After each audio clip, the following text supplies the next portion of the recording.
Hello बच्चों, कैसे हैं आप। मैं अजय सिंह एक बार फिर से स्वागत करता हूं हमारी आज की इस हिंदी माध्यम की कक्षा में आप सभी का। चलिए ठीक है। तो देखिए, पिछले कक्षा में हमने चर्चा करना शुरू कर दिया था किसके बारे में, हमारे नए अध्याय के बारे में, जो था हमारा श्वसन व गैसों में विनिमय, अर्थात breathing and exchange of gases के बारे में। ठीक है, चलिए। तो इसमें हमने क्या है, जनरल चीजों को हमने पढ़ लिया था कि ब्रीदिंग क्या है, यानी कि संवातन की क्रिया क्या है, और श्वसन की क्रिया क्या है, दोनों में क्या अंतर है उसके बारे में भी हमने समझ लिया था। ठीक। अब आज जो हम चर्चा करने वाले हैं, आज हम चर्चा करेंगे किसके बारे में, रेस्पिरेटरी ऑर्गन्स के बारे में। ठीक है ना, यानी कि कौन कौन से जीवों में किस प्रकार से जो रेस्पिरेटरी ऑर्गन्स उपस्थित होते हैं उनके बारे में हम चर्चा करेंगे। सबसे पहले हम क्या बात करते हैं, हमारी हेडिंग को नोट डाउन करते हैं। ठीक है, तो हमारी आज की हेडिंग क्या है, श्वसन अंग।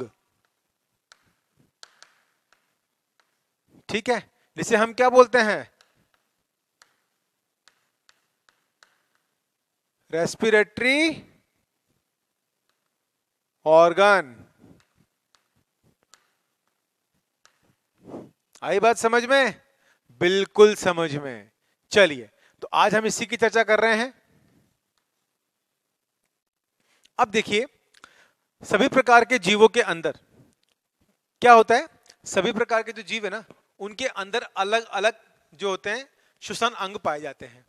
ठीक। अब अलग अलग श्वसन अंग कैसे कहेंगे, जैसे अगर हम बात करें कि जो जनरल बॉडी सरफेस यानी कि आधारी सतह से जो जीव श्वसन की क्रिया को करते हैं, ठीक है, वो हमारे कौन कौन से हो जाते हैं, वो हमारा स्पंजस हो गया, ठीक है ना, और इसके बाद वो हमारा, हम कह देंगे कि स्पंजस हो गया हमारा, और हम कह दें कि सिलेंट्रेट्स हो गया। तो ठीक है ना, इस तरह के जो जीव होते हैं ये अपनी सतह से क्या करते हैं, श्वसन की क्रिया को करते हैं।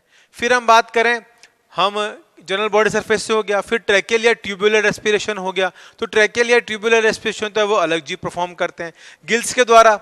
ठीक है ना, कौन करता है, फिशेस करती हैं, आर्थ्रोपोड्स करते हैं, मोलस्कन जो होते हैं वो फिश अपने लंग्स के द्वारा, गिल्स के द्वारा करते हैं। ठीक है, फिर हम बात करते हैं किनकी, हम बात करते हैं कि लंग्स के थ्रू, लंग्स के द्वारा कौन श्वसन करता है, सरीसृप करते हैं। स्तनधारी, स्तनधारी में कौन आ गए, हम लोग आ गए। हमारे पास क्या है, वेल डेवलप्ड लंग्स यानी कि फेफड़े उपस्थित हैं, और उन्हीं से हम क्या करते हैं, श्वसन की क्रिया को करते हैं। तो इसी प्रकार से क्या है, सभी जो जीव हैं, निम्न जीव से लेकर उच्चतम जीवों तक सभी जो जंतु हैं, जो ऑर्गेनिज्म है, वो क्या क्रिया करते हैं, वह श्वसन की क्रिया को करते हैं।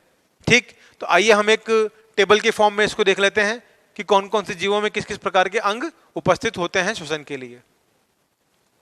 तो देखिए, सबसे पहले हम क्या लिख लेते हैं, यहां पर हम बात कर लेते हैं जीवों की। ठीक, तो यहां पर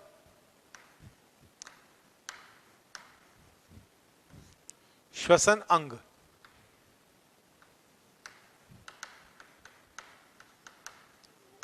का विवरण, श्वसन अंगों का विवरण। ठीक है, यहां हम एक टेबल ड्रॉ कर रहे हैं।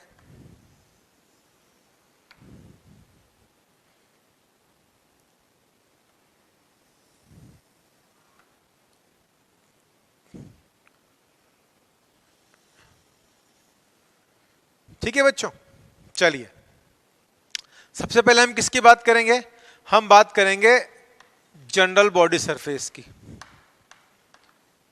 जनरल बॉडी सरफेस यानी कि हम बात करेंगे आधारीय सतह, आधारीय सतह। ठीक है, अब देखिए, आधारी सतह जो है शरीर की सतह, उससे कौन कौन करता है, जैसा कि हमने अभी बात करी, स्पॉन्जेस में हमें देखने को मिलता है, सिलेंट्रेट्स में हमें देखने को मिलता है। तो हम यहाँ पे क्या लिख सकते हैं, किस प्रकार के जीवों में देखने को मिलेगा, ये स्पॉन्जेस में, सिलेंट्रेट्स में और फ्लैटवर्म में। तो ये हमें देखने को मिलेगा स्पॉन्जेस, ठीक है ना, फ्लैटवर्म,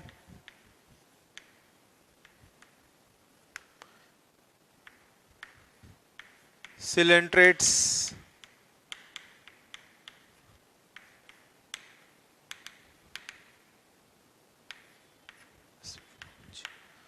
ठीक है ना, स्पॉन्ज, ये हम इसको स्पंज लिखते हैं क्योंकि स्पॉन्जेस भी इसके अंदर आते हैं।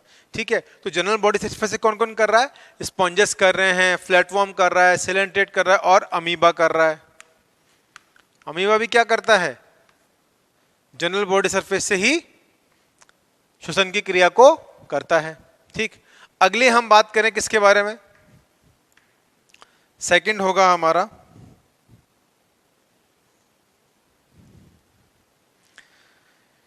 जनरल बॉडी सरफेस, सेकंड है हमारा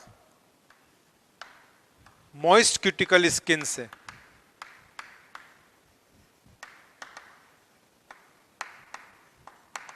मॉइस्ट क्यूटिकल स्किन, जिसे हम क्या बोलते हैं? आर्द्र त्वचा।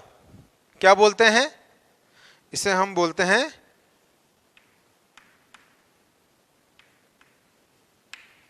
आर्द्र त्वचा, स्किन। ठीक है, तो मॉइस्ट क्यूटिकल स्किन से आपका कौन कर रहा है? अर्थवॉर्म कर रहा है और फ्रॉग कर रहा है। कौन कौन करेगा? आपका करेगा इसके अंदर ये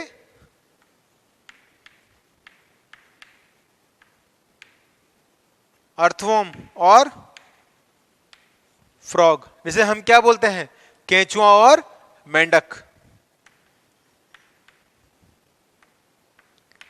केंचुआ तथा मेंढक, टर टर करता है ना मेंढक, वो मेंढक। ठीक है, चलिए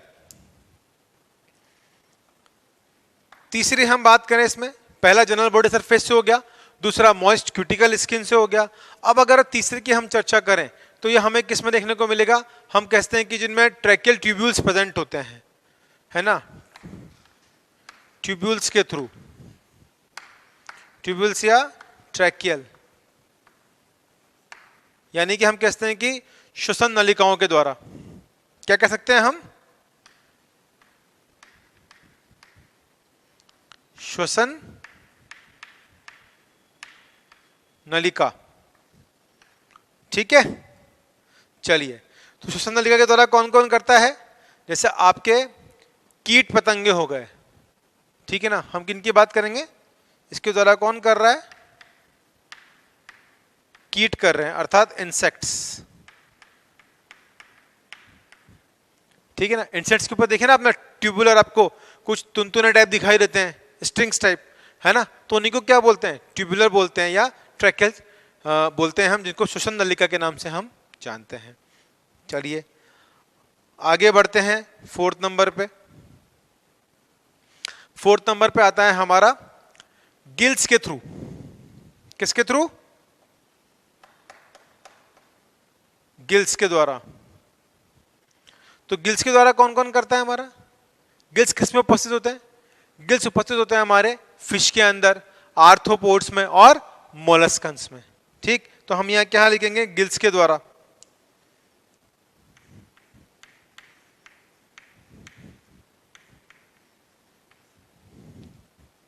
तो गिल्स के द्वारा किसमें देखने को मिलेगा हमें?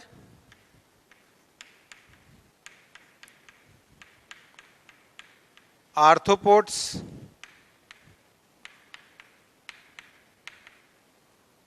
मोलस्का और मछलियों में। ठीक, क्या लिख सकते हैं हम यहां पर? आर्थ्रोपोड, मोलस्का और फिश। आई बात समझ में?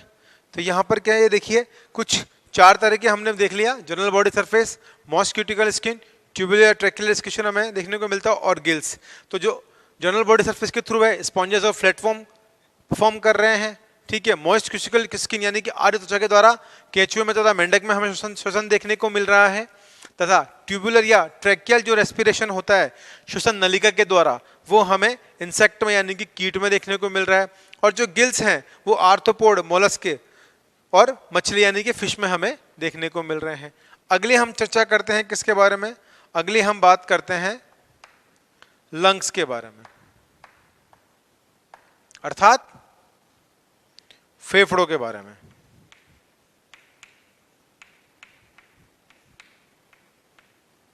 ठीक है, तो देखिए फेफड़ों से कौन श्वसन करता है? स्तनधारी। ठीक, लिख सकते हैं। क्रोकोडाइल भी है, वो भी फेफड़ों से करता है। तो हम क्या लिख सकते हैं इसमें? हम लिखते हैं कि सरीसर्प हो गया, पक्षी हो गए, आपके बर्ड्स हो गए। तो पहले हम लिखेंगे सरीसर्प, ठीक है, पक्षी व स्तनधारी।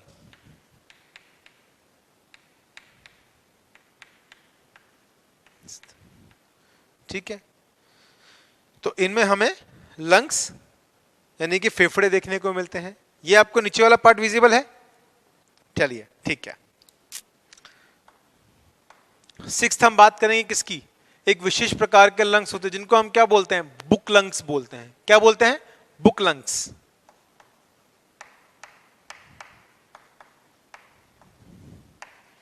ठीक है, क्या बोलते हैं बच्चों इन्हें?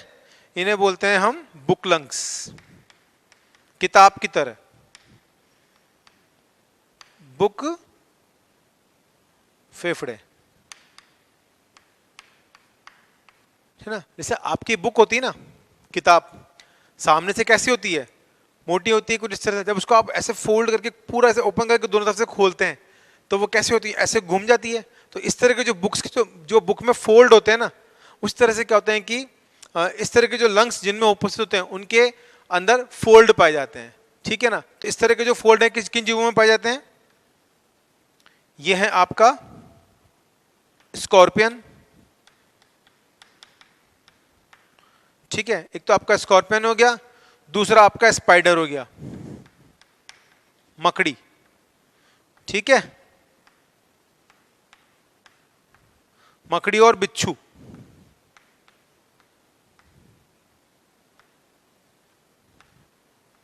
ठीक है बच्चों, तो स्पाइडर में और स्कॉर्पियन में आपको कैसे लंग्स देखने को मिल रहे हैं? बुक लंग्स देखने को मिल रहे हैं। क्लियर? चलिए, तो यहां पर हमने एक टेबल के फॉर्म में इसको समझ लिया। अब देखिए हम किसकी बात करेंगे? अब हम बात करेंगे हमारे रेस्पिरेटरी ऑर्गन की हमने चर्चा कर ली। अब हम बात करेंगे हमारे रेस्पिरेशन, मेन रेस्पिरेशन रीजन की, कि कहां से जो है हमारा रेस्पिरेशन यानी कि श्वसन तंत्र जो है वो शुरू होता है। ठीक है, तो चलिए आप इसको यहां तक नोट डाउन कीजिए, फिर आगे हम इसके बारे में चर्चा करते हैं। चलिए अब हम किसकी बात करते हैं? हम बात करते हैं मानव श्वसन तंत्र के बारे में। तो अगली हेडिंग हमारी क्या होगी?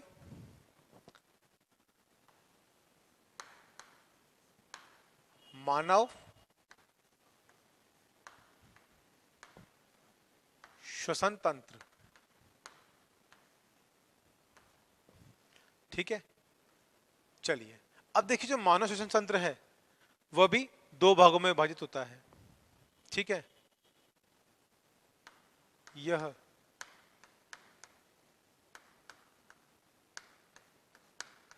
दो भागों में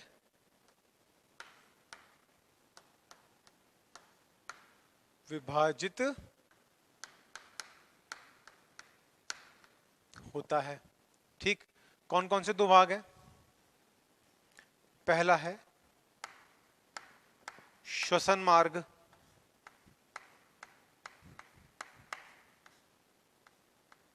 क्या है श्वसन मार्ग,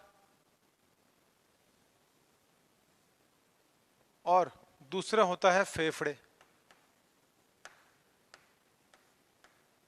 ठीक, तो मानव श्वसन तंत्र जो है दो भागों में विभाजित है, एक श्वसन मार्ग में और दूसरा फेफड़ों में। ठीक, हम यहाँ पे फेफड़ों कर सकते हैं क्योंकि फेफड़े हमारे दो होते हैं, लेफ्ट लंग और राइट लंग। ठीक है, चलिए अब देखिए हम किसकी चर्चा करते हैं। अब हम एक पाथ की चर्चा करते हैं जहां से जो है सबसे पहले जो हवा है यानी कि श्वसन करने के लिए जो एक पाथ होना चाहिए, एक रास्ता होना चाहिए, वो किस प्रकार से हमारे शरीर पे उपस्थित होता है उसके बारे में हम चर्चा कर लेते हैं। तो देखिए सबसे बाहर की तरफ क्या उपस्थित है? सबसे बाहर की तरफ हमारे उपस्थित है ये एक्सटर्नल नॉस्ट्रिल्स। ठीक है ना? क्या बोलेंगे इनको हम? एक्सटर्नल नॉस्ट्रिल्स यानी कि बाह्य नासिका द्वार। तो यहां पे हम क्या लिख सकते हैं? पाथवे किस तरह से रहता है, तो हम यह पथ की बात कर लेते हैं, ठीक है ना। पथ श्वसन हेतु किस तरह से जो है वायु बाहरी वातावरण से हमारे शरीर के भीतर प्रवेश करती है, ठीक है। चलिए, सबसे पहले क्या है हमारा,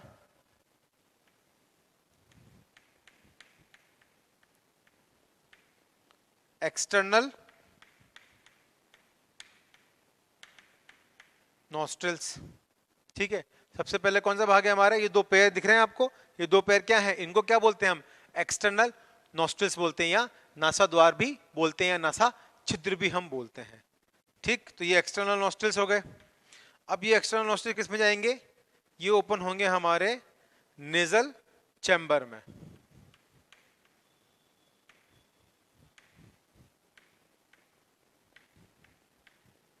ठीक। किस में ओपन हो रहे हैं ये, नेजल चैम्बर में। एक्सटर्नल नोस्ट्रल से हवा कहां गई, हमारे नेजल चैम्बर में गई, ये हमारा क्या है, नेजल चैम्बर है, ऊपर का पार्ट, ठीक। अब नेजल चैम्बर से कहां पहुंचेगी, ये प्रवेश करेगी नेजल चैम्बर से हमारे इंटरनल नेयर्स में, किसमें,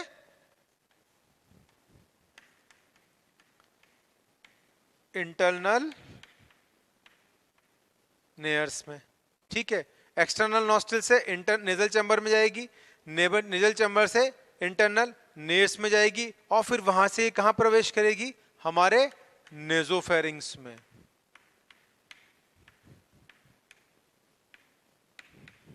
कहां प्रवेश कर रही है बच्चों, ये नेजोफेरिंग्स के अंदर प्रवेश कर रही है, ठीक है। अब नेजोफेरिंग्स से कहां जाएगी, फेरिंग्स में, फिर ग्लॉटिस में, ठीक। किस पे जाएगी, फेरिंग्स वाले रीजन में,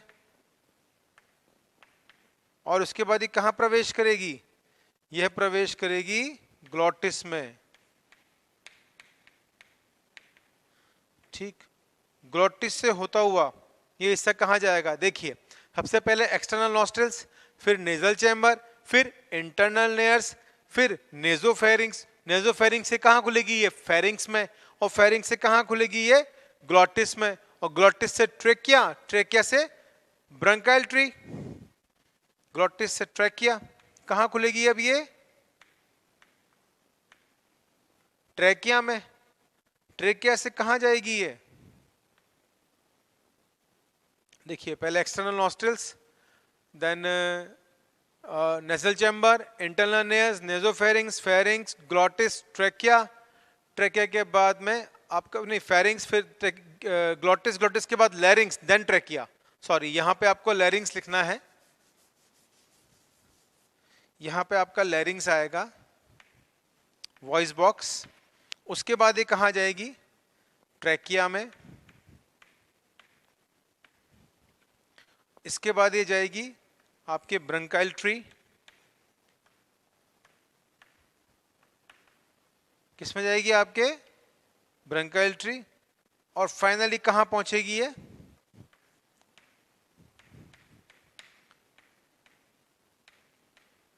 रेस्पिरेटरी ट्री में पहुंचेगी। तो ये क्या रहेगा, ये इसका कंप्लीट पाथवे रहेगा, ठीक। सबसे पहले कहां जाएगी, एक्सटर्नल नॉस्ट्रिल्स में जाएगी, फिर नेजल चैम्बर में, नेजल चैम्बर से होते हुए इंटरनल नेयर्स में, इंटरनल नेयर्स से होते हुए नेजोफेरिंग्स में, नेजोफेरिंग्स से फेरिंग्स में, फेरिंग्स से फिर ग्लॉटिस में, ग्लॉटिस से फिर लैरिंग्स में, और फिर लैरिंग्स से ट्रेकिया, और ट्रेकिया से ब्रंकाई, और ब्रंकाइल से रेस्पिरेटरी ट्री। ये कंप्लीट जो पाथवे रहेगा वह हमारी एयर का रहेगा, अर्थात हवा का रहेगा। हवा में क्या उपस्थित है, मिश्रित गैसों का मिश्रण उपस्थित है, ठीक है। ऑक्सीजन है, नाइट्रोजन है, ठीक है ना, और कुछ क्या है, कुछ डस्ट पार्टिकल्स वगैरह भी, और ह्यूमिडिटी भी इसके अंदर प्रेजेंट होती है, ठीक है, आर्द्रता, नमी, ठीक है। चलिए, तो यहाँ पे हमारा क्या रहेगा, ये कंप्लीट पाथवे रहेगा, ठीक है बच्चों। चलिए, अब हम एक एक करके क्या समझते हैं, हम इन पाथवे के बारे में एक एक करके इसके बारे में हम चर्चा कर लेते हैं एक बहुत ही अच्छे डायग्राम की सहायता से, ठीक है। तो आप इसको नोट डाउन करिए, तो तब तक मैं इसको रब कर सकता हूं, ये आपने लिख लिया है, ठीक है। चलिए बच्चों, मैं इसको रब कर देता हूं।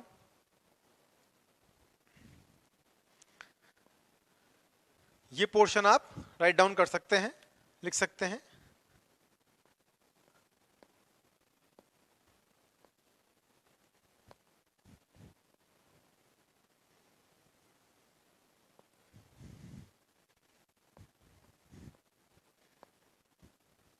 चलिए,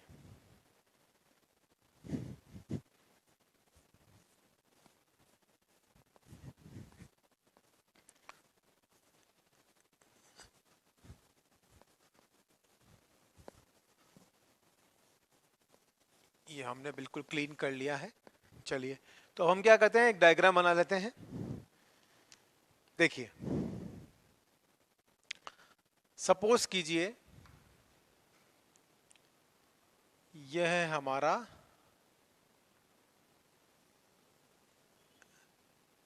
मुख का भाग, ठीक है। मान लीजिएगा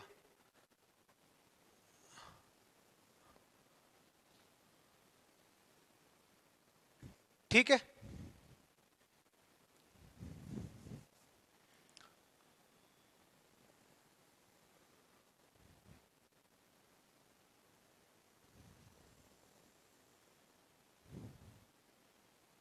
आपकी समझने के लिए है बस, ये ध्यान से देखिएगा। यहां पर ऊपर की तरफ ये आपका मुख का भाग हो गया। यहां ऊपर की तरफ अगर मैं बात करूं आपसे कि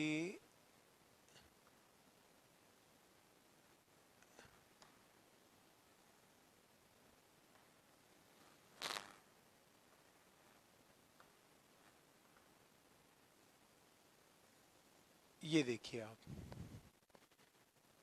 यहां पर क्या है, ये दो ट्यूब लाइक मैंने स्ट्रक्चर बना दिए हैं, ठीक है। आप इसको इससे ही अटैच कर लीजिए यहां पर, इस तरह से, ठीक है। तो यहां पर क्या होगा, ये दो ट्यूबलाइक स्ट्रक्चर हो गए।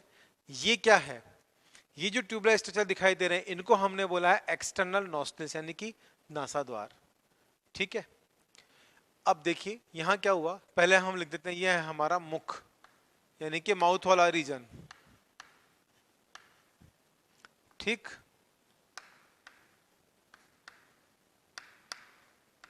मुख द्वार, ये क्या है हमारे, इससे हम लिख देंगे एक्सटर्नल नॉस्ट्रिल, ठीक है, नासा द्वार। अब ये जो हिस्सा है, ठीक है, इनको क्या बोला हमने, एक्सटर्नल नेयर्स। और ये पीछे की तरफ जो खुल रहा है इसको हमने क्या बोला, इंटरनल नेयर्स। क्या बोला बच्चों हमने से, इंटरनल नेयर्स बोला। ध्यान से समझिएगा, ये तो हमारे कौन से भाग हो गए, तो एक्सटर्नल नेयर्स।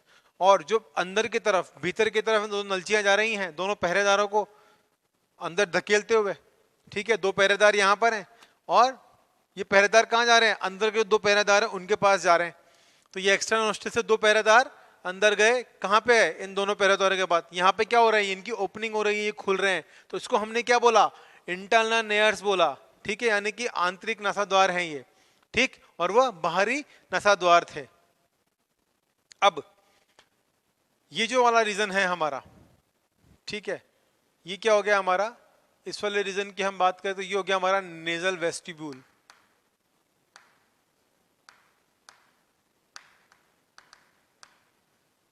ठीक है। कौन सा रीजन हो गया हमारा, नेजल वेस्टिब्यूल रीजन हो गया, ठीक है। और इस कंप्लीट को हम क्या कह देंगे, ये पूरा कंप्लीट क्या होगा, इसको हम बोल देंगे नेजल चैम्बर।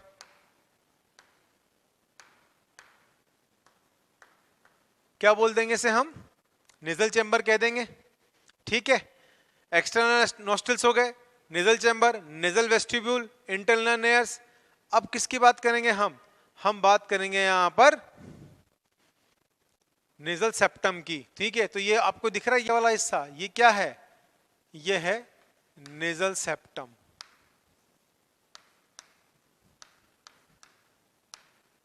ठीक है। अब जो ये नेजल सेप्टम है ये किससे मिलकर बना होता है, ये हाइलिन कार्टिलेज से मिलकर बना होता है। किससे मिलकर बना होता है बच्चों, हाइलिन कार्टिलेज से ये मिलकर बना हुआ होता है। जो टिप ऑफ नोज होती है हमारी, ये आपको नाक दिख रही है, इस पे देखिए ये मूवमेंट होता है कुछ इस तरह से, इस मूवमेंट को क्या बोलते हैं, हम बोलते हैं टिप ऑफ नोज है ये, ठीक है, ये किससे मिलकर बनी होती है? यह इलास्टिन कार्टिलेज से मिलकर बनी होती है। क्यों? क्योंकि क्या होता है, देखिए आप इसको मूव करा सकते हैं, जब आप इसको मूव करा सकते हो तो आपको फील होगा कुछ इलास्टिक जैसा। तो ये किससे मिलकर बनी होती है? टिप ऑफ नोज, ये इलास्टिन कार्टिलेज से मिलकर बनी हुई होती है। ठीक है, और ये जो नेजल सेप्टम है ये किससे? हाइलिन कार्टिलेज से मिलकर बनी हुई होती है। चलिए अब देखिए यहीं पर क्या होता है, हम कह सकते हैं कि जो इंटरनल नर्व्स है यहीं पर एक हैंग लाइक स्ट्रक्चर होता है इस तरह से। क्या है ये? एक हैंग लाइक स्ट्रक्चर था, इसको हमने क्या कहा था? यूविला कहा था। क्या कहा था? यूविला या वेलम पैलेटाई। ठीक, तो ये क्या है? यूविला, या इसको हम क्या बोलते हैं? वेलम पैलेटाई। ठीक है, यूविला या वेलम पैलेटाई के नाम से इसको हम जानते हैं।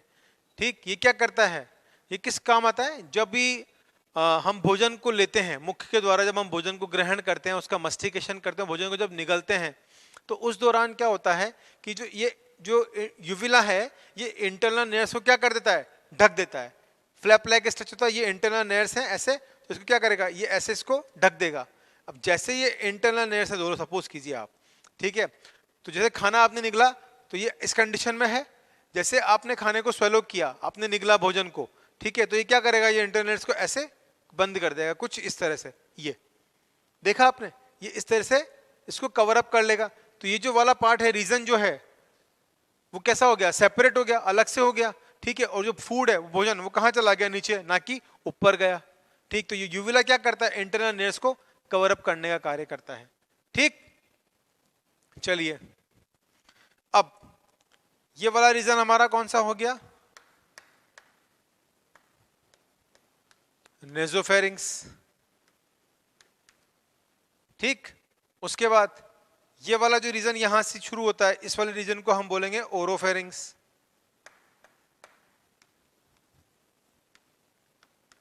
ठीक, यहां तक का पार्ट था हमारा नेजोफेरिंग्स तक का। ठीक है, नीचे वाला जो पार्ट है हमारा कौन सा हो गया? वो हो गया हमारा ओरोफेरिंग्स का पार्ट। अब देखिए यहां पर क्या है, दो स्ट्रक्चर प्रेजेंट हैं इस तरह से।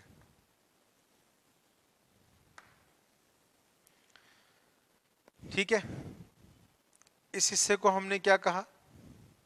ये तो हिस्सा जो है ये हमारा कहलाएगा ग्युलेट। क्या कहलाएगा? गलेट कहलाएगा। ठीक, अब साथ ही साथ यहां पर भी जो एक पाइप नुमा संरचना है, ठीक है, और इसके ऊपर क्या बना हुआ है? इस पे भी एक फ्लैप बना हुआ है। ठीक, ये जो फ्लैप है, इस फ्लैप को क्या बोलते हैं हम? ये फ्लैप कहलाता है हमारा एपिग्लॉटिस। क्या कहलाता है? एपिग्लॉटिस। ठीक, ये जो हिस्सा है, ये हमारा हिस्सा क्या कहलाता है? ये कहलाता है ग्लॉटिस। ठीक, फिर इसके जो नीचे का हिस्सा है, ये हमारा हिस्सा क्या कहलाता है? ये वाला रीजन हमारा कहलाता है लैरिंग्स, जिसे हम क्या बोलते हैं? साउंड बॉक्स या वॉइस बॉक्स के भी नाम से जानते हैं। और जो इसके नीचे हिस्सा उपस्थित होता है, इसे हम क्या बोलते हैं? इसे हम ट्रैकिया के नाम से जानते हैं। किस नाम से जानते हैं? ट्रैकिया के नाम से। आ रही है बात समझ में? एक एक बात खुल के। ठीक है, अब देखिए ये क्या है? कंप्लीट, इसको हम क्या बोलेंगे? फूड पाइप या ईसोफेगस। क्या बोलेंगे? फूड पाइप या ईसोफेगस बोलेंगे। भाई आ रहा है ना समझ में? है ना? चलिए अब देखिए, हमें क्या है, देखिए हिंदी के साथ साथ में अंग्रेजी नामों के बारे में भी पता होना चाहिए। ठीक, ज्यादा कहीं कहीं पे होता है, ऐसा होता है कि जो हिंदी नाम है वो बहुत ज्यादा मतलब हमें सरल दिखाई देते हैं, और कहीं कहीं पे हमें जो अंग्रेजी नाम है वो हमें सरल प्रतीत होते हैं। तो हमें दोनों के बारे में पता होना चाहिए। ठीक, चलिए, तो अब यहाँ पे क्या होगा, ये आपका एक पूरी संरचना बन गई। ठीक, तो अब यहाँ पे क्या है, देखिए जो एक्सटर्नल नॉस्ट्रिल्स हैं, ये जो एक्सटर्नल नॉस्ट्रिल्स हैं ये क्या कर रहे हैं, एक्सटर्नल नॉस्ट्रिल से क्या गई, एयर अंदर गई। ठीक, और ये प्रेजेंट कहाँ है, ये प्रेजेंट है हमारे मुख के ऊपर। ठीक है, जो हमारे लिप्स हैं, मुख की परिभाषा क्या कहेंगे, मुख क्या है, surrounded by the upper lip and lower lip. ठीक है ना, ऊपरी ओष्ठ और निचले ओष्ठ से घिरा हुआ है, और इसके ऊपर क्या उपस्थित हैं, दो नासाद्वार उपस्थित हैं। नासाद्वार कौन से हो गए, एक्सटर्नल नॉस्ट्रिल्स। यहाँ से जैसे ही क्या गई, एयर अंदर गई, तो ये कहाँ पहुंची, ये पहुंची हमारे नेजल वेस्टिब्यूल रीजन में। अब नेजल वेस्टिब्यूल रीजन में भी तीन भाग होते हैं। ठीक है, कौन कौन से, एक होता है हमारा वेस्टिब्यूल रीजन। ठीक है, जिसको हम क्या बोलते हैं, प्रघाण क्षेत्र बोलते हैं। ठीक है, तो यहाँ पे क्या होते हैं, यहाँ पे हमारे सिबेशियस ग्लैंड, सिबेशियस ग्रंथियां, वो क्या, रोम अर्थात बाल उपस्थित होते हैं। तो ये क्या करते हैं, जैसे ही एयर आई, जैसे ही हवा भीतर प्रवेश करी, तो इसमें जितने भी डस्ट पार्टिकल्स थे तो वो हमारे नाक में उपस्थित जो सेबेशियस ग्लैंड है और हेयर्स के द्वारा क्या कर दिए जाते हैं, हेयर्स के द्वारा तो वो बालों के द्वारा फिल्टर कर दिए जाते हैं। और अंदर जो सेबेशियस ग्लैंड है वो क्या करती है, म्यूकस का सीक्रेशन करती है। म्यूकस यानी कि एक चिपचिपा पदार्थ, जिसे आप आपकी भाषा में कुछ और ही नाम से जानते हैं। ठीक है, जिसको आप घुमा घुमा के और यूं गोला करके एकदम से यूं थ्रो कर देते हैं। ठीक है, तो यहाँ पे क्या, ये सेबेशियस ग्लैंड है, मजाक कर रहा था। तो ये सेबेशियस ग्लैंड है आपके, ये क्या कर रहे हैं, यह म्यूकस का सीक्रेशन कर रहे हैं। तो जो म्यूकस है, जो डस्ट पार्टिकल फिल्टर होके आ रहे हो म्यूकस में जाके चिपक रहे हैं, तो म्यूकस क्या कर रहा है, उनको रोकने का कार्य कर रहा है, ताकि वो श्वसन प्रणाली के अंदर भीतर प्रवेश ना करें। किसी भी प्रकार का कोई हम कहते हैं कि धूल का कण कह दें या कोई बैक्टीरिया कह दें या कुछ भी कह दें, तो वो कहाँ चिपक रहा है, वो म्यूकस पे चिपक रहा है। ठीक है ना। अब यहाँ पे क्या हुआ, वेस्टिबुलर रीजन के बाद कौन सा रीजन आता है हमारा, फिर कहाँ पहुंची रहे, हमारी नेसल चैम्बर के अंदर। अब नेसल चैम्बर यानी कि रेस्पिरेटरी रीजन, श्वसन वाला भाग आ गया। तो अब श्वसन भाग में क्या हो रहा है कि जो एयर है, ठीक है ना, इसमें क्या होता है कि ना तीन प्रकार की, हम कहते हैं कि इसके अंदर एक जिगजैग के रूप में एक प्रणाली उपस्थित होती है। जिगजैग कैसे, मतलब हम इसमें कहते हैं कि इसमें जैसे हवा जो आपने बाहर से ली है ना, उसका जो तापमान है वो अलग अलग होता है। सपोज कीजिए, मान लीजिए कि आपने गर्मी के समय पे जब आपने जैसे ही सांस लिया, श्वसन की क्रिया आपने करी, तो गर्म हवा आपके भीतर गई। तो यहाँ पर क्या होता है, जो आपका रेस्पिरेटरी रीजन है यानी कि जो नेजल चैम्बर है, इसमें क्या होते हैं कि इथेमॉइड मैक्सिला बोन प्रेजेंट होती है। तो इसके क्या जिगजैग, ऐसे जिगजैग इसमें फॉर्मेशन होता है, एक दूसरे के ऊपर सटे हुए रहते हैं ये फोल्ड के रूप में। तो इसमें क्या है, जैसे इसमें से हवा गुजरती है ना, तो वो हवा क्या हो जाती है कि बॉडी के टेम्परेचर के अकॉर्डिंग, अगर गर्म हवा है तो वो ठंडी हो जाएगी, और अगर ठंडी हवा है तो वो कैसी हो जाएगी, ठंडी हवा गर्म हो जाएगी। ठीक है, क्योंकि इसमें क्या होती है कि इसके अंदर जो है, हम ये कह सकते हैं कि इसमें रक्त की सप्लाई उपस्थित होती है, तो उसकी वजह से क्या होता है कि जो ठंडी हवा है वो गर्म हो जाती है। ठीक, तो रेस्पिरेटरी रीजन कि नेसल चैम्बर में ये काम हुआ। उसके बाद हमारी हवा कहाँ गई, हमारी हवा गई सीधे हमारे इंटरनल नेयर्स में। इंटरनल नेयर्स से कहाँ चली गई, इंटरनल सीधे होते हुए कहाँ गई, हमारे ट्रैकिया में होते हुए हमारे कंप्लीट पूरे पार्ट तक चली गई। ठीक है, लेरिंक्स से होते हुए ट्रैकिया, ट्रैकिया से bronchial tree, then respiratory tree.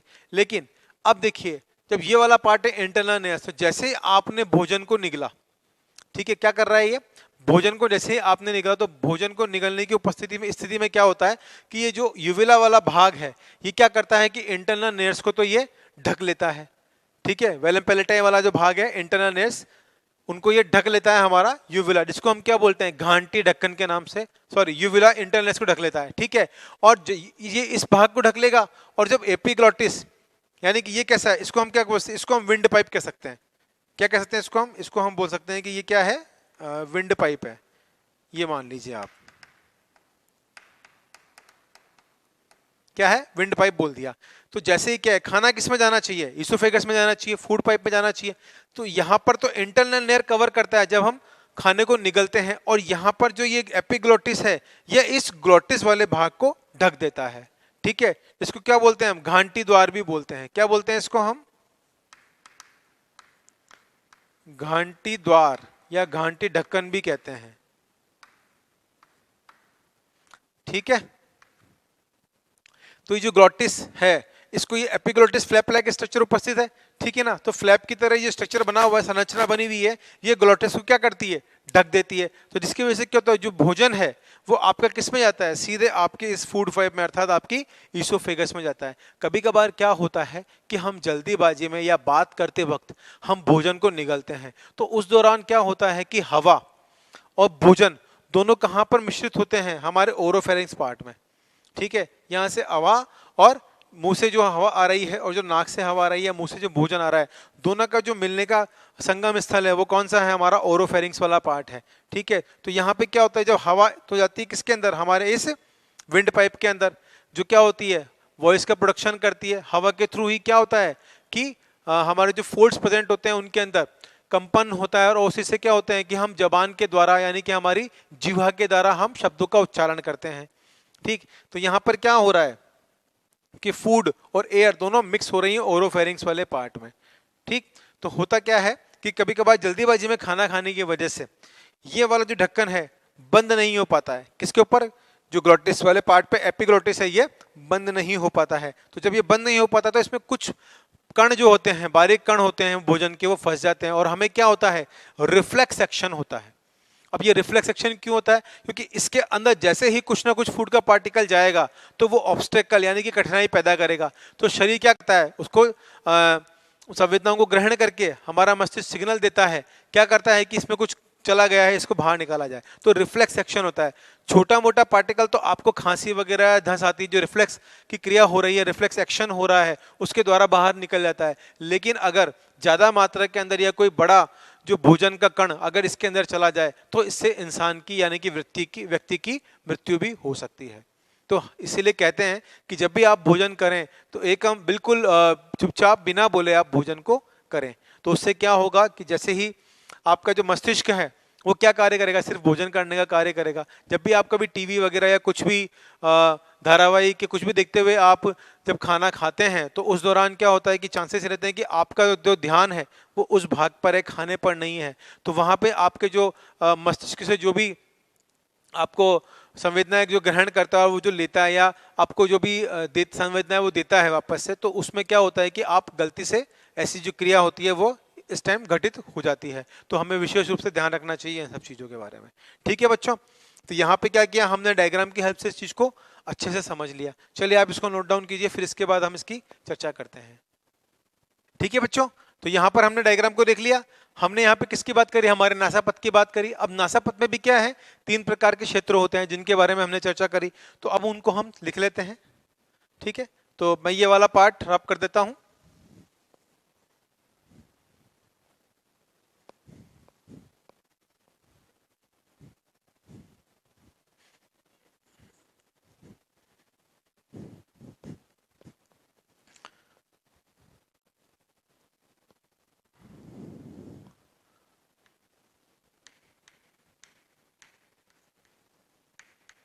नासापथ,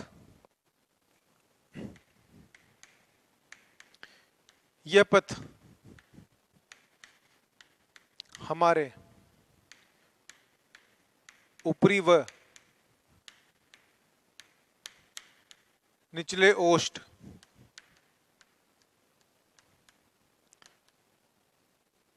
के ऊपर स्थित होता है, स्थित भाग है।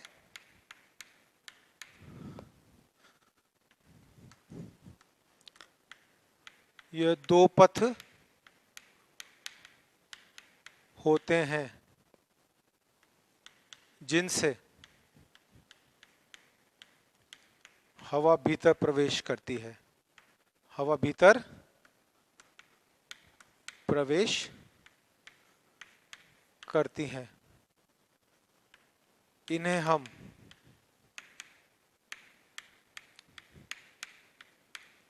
नासापथ कहते हैं, ठीक है। अब ठीक है, नासापथ में भी है। नासापथ से जो अंदर का रीजन है, यानी कि इसे हम क्या बोलेंगे, इसमें भी तीन प्रकार के रीजन उपस्थित होते हैं। पहला कौन सा है, वेस्टिब्यूल रीजन।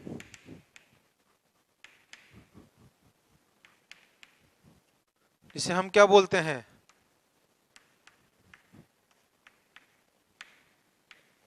प्रघाण क्षेत्र, ठीक।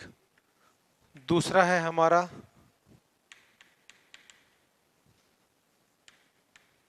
रेस्पिरेटरी रीजन, श्वसन क्षेत्र, ठीक। और तीसरा है हमारा वेस्टिब्यूल रीजन, रेस्पिरेटरी रीजन और ऑल्फैक्टरी रीजन।